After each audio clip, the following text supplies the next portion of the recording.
Okay, so I know we've all said that our mom was the worst at one point in our life, but this woman actually takes the cake.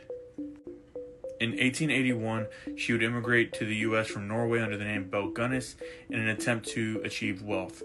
But her method to achieve that wealth was a lot bloodier than the typical American dream.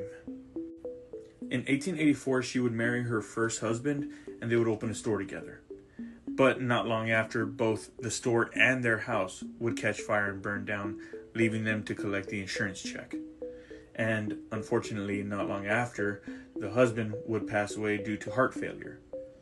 And the weird thing about this was the fact that his death just happened to be on the one day that his two life insurance policies overlapped.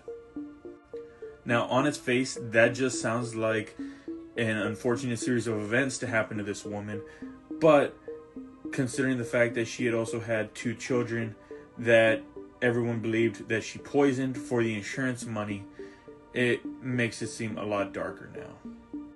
Not long after this, she would go on to marry her next husband, and the same thing would happen.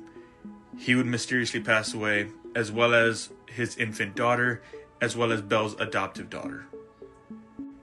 Now, while this seems like a pretty solid plan, this was also very time consuming.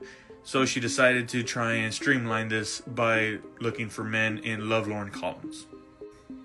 She essentially became the 1800s version of the Craigslist killer. She would meet these men from the column, and then not long after, they would disappear, and she would take the money. And unfortunately, she would not be able to be caught because by the time the police were able to go to search her property, it mysteriously burned down. When they looked through the property, they found bodies and skeletons just buried all over. And in the house, they found the charred remains of her daughters, as well as a body that they believed to be hers. And I say believed because the body that was burned was also missing a head. The police would go on to arrest her farmhand and charge him with arson as well as murder, but they were only able to stick him with arson. And he would mainly stay quiet until his death. But right before his death, he would tell the police everything, including Belle's plan to burn down the house and place the body there in an attempt to fake her death and escape. And to this day, she had never been caught. If you like this video and want to know more, the link to my YouTube is in the bio. Thank you all for watching, and until next time, make sure you know who you're meeting online.